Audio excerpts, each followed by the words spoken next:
Peut-on atteindre la perfection capillaire? C'est la question à laquelle je vais tenter de répondre aujourd'hui dans cette vidéo et tu verras que le bilan risque d'être assez inattendu. Bonjour et bienvenue sur la chaîne Apprendre sa nature.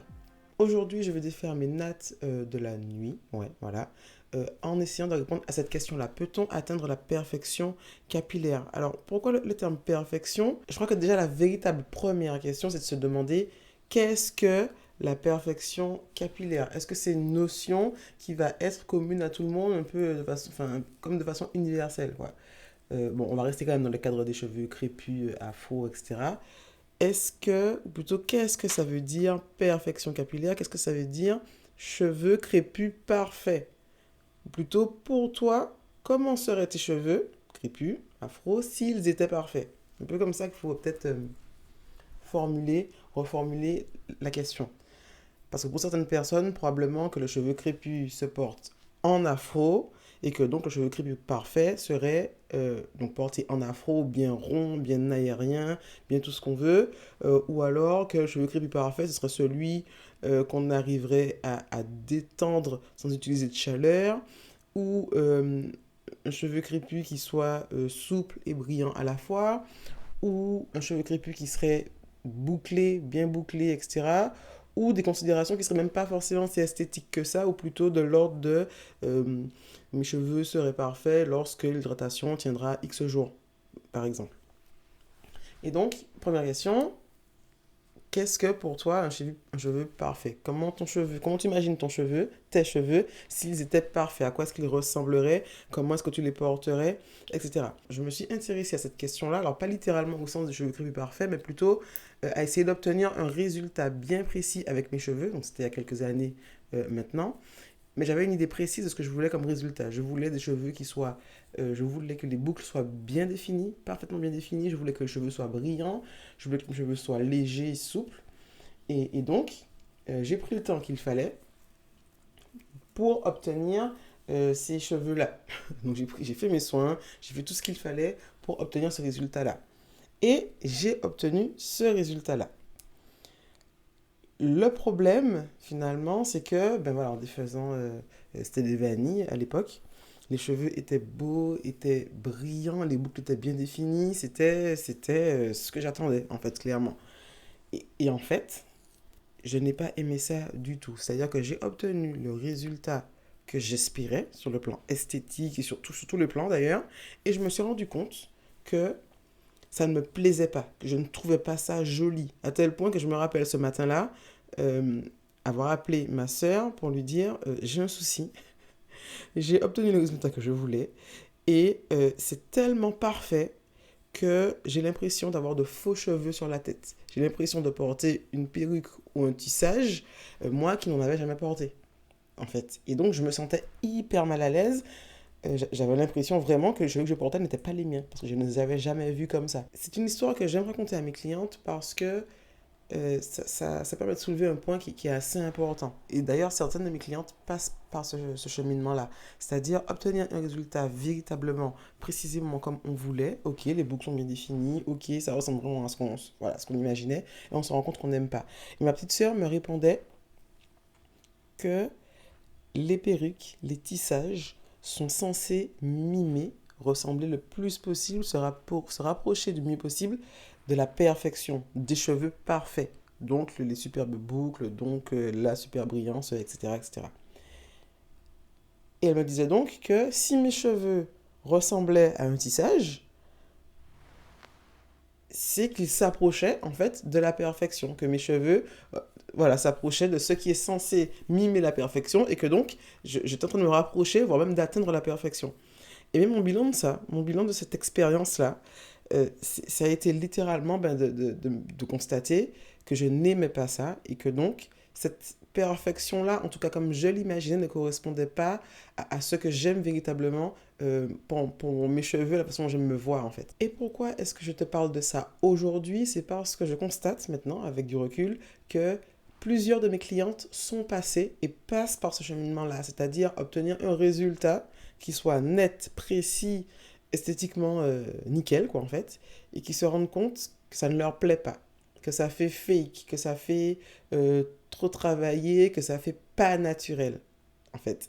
Et c'est ce qui m'a amené plus tard à euh, développer la méthode gain de temps qui s'appelle Secret de femme sur bouquet pour les clientes qui ont suivi la formation et le programme d'accompagnement à prendre sa nature cheveux crépus, pour une raison qui est assez simple. C'est-à-dire que souvent, pour obtenir ce fameux résultat parfait, on y aura passé beaucoup de temps et au final, la plupart d'entre elles se rendent compte que ce côté parfait, là, hyper net, hyper précis, voilà, bon sous tout rapport, euh, ne fait pas naturel. Ne fait pas, c'est ça, n'est pas si beau que ça parce qu'en fait, ça fait trop faux, trop fake, comme certains aiment dire. Euh, et donc, finalement, surtout après avoir passé beaucoup de temps. Donc on y passe beaucoup de temps, on se rend compte que le résultat est nickel, propre, net, etc. Et finalement on n'aime pas. Et donc, c'est ce qui m'a amené à penser que finalement, il vaut peut-être probablement mieux passer moins de temps sur ses cheveux et avoir un résultat qui soit moins nickel, parce que ce nickel-là est tellement parfait que pas naturel. Et donc trouver l'entre-deux, pouvoir jauger, décider du temps qu'on va passer sur ses cheveux et obtenir un résultat qui soit beau, vraiment beau, mais qui soit vraiment naturel et pas tellement nickel qu'il ait l'air, ça, qu'il ait l'air fou en fait, tout simplement. Bon, voilà, c'est ce que je voulais te dire aujourd'hui, dans une vidéo pas trop longue. Voici à quoi me ressemblent mes cheveux. On est au jour 2, c'est ça, on est au jour 2. Donc niveau longueur, ça n'a rien à voir avec le jour 1 habituel. Euh, Volume aussi, je trouve, quoique non. Bon, vous me direz d'ailleurs, par rapport aux vidéos où je défais mes jours, donc où je défais mes vanilles le lendemain du soin, donc en général j'ai plusieurs vanilles, qu'est-ce que vous en pensez là? Plus de volume ou pas? Plus de longueur? Oui, quand même. Voilà, n'hésitez pas à me dire ça. Et vous, pour toi, à quoi ressembleraient tes cheveux véritablement s'ils étaient parfaits? Et avais-tu pensé au fait que si tu atteignais ce résultat, ça pourrait ne pas te plaire en réalité de façon assez inattendue? Voilà, je te souhaite de passer une bonne journée, après-midi, soirée, voire nuit, sur le moment où tu regardes cette vidéo, et je te dis à bientôt pour une prochaine vidéo. Bye.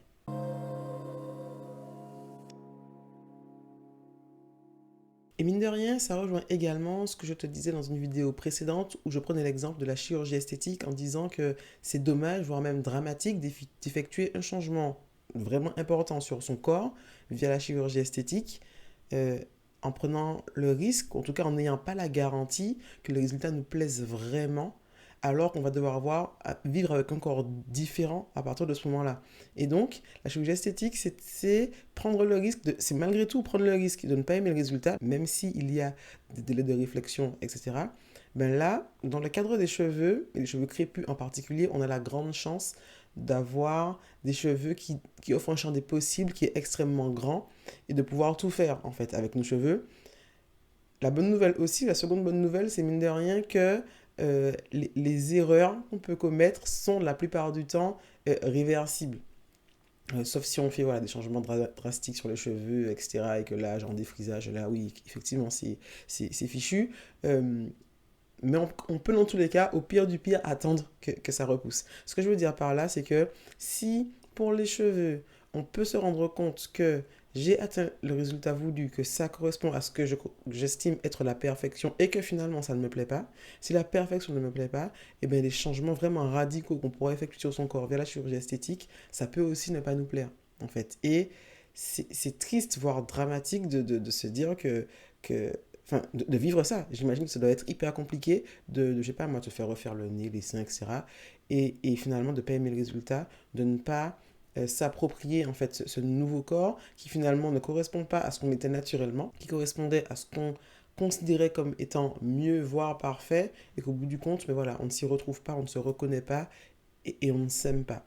Voilà, tout ça pour faire le lien avec la vidéo précédente, je vais essayer de te mettre la fiche ici, où je parlais du fait de s'accepter, de s'aimer, de s'exposer, et de s'améliorer.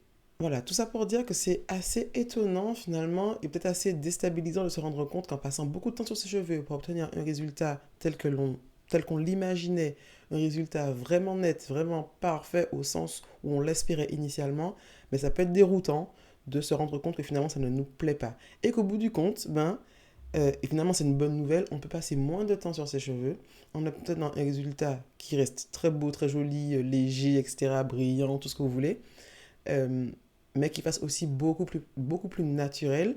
Et mine de rien, ça permet de se rendre compte qu'on a le choix, en fait. Si je veux obtenir un résultat parfait, et si mes clientes souhaitent l'obtenir aussi, elles savent comment faire.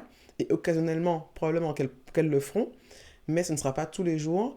Et le reste du temps, ben, on peut en fait choisir ce qu'on veut, comment on veut porter ses cheveux, parfait entre guillemets, ou plus naturel, selon la façon dont on voit les choses. En tout cas, être capable d'obtenir le résultat souhaité, de savoir comment faire, et de ne pas se retrouver avec quelque chose qui ne nous correspond pas. Pouvoir porter ses cheveux tels qu'ils nous correspondent, en fait. Ça, mine de rien, c'est super important parce que, euh, comme disait Marie dans son témoignage récemment, ses cheveux font ce qu'elle veut et plus ce qu'ils veulent eux, et ça change tout. Clairement, ça change tout.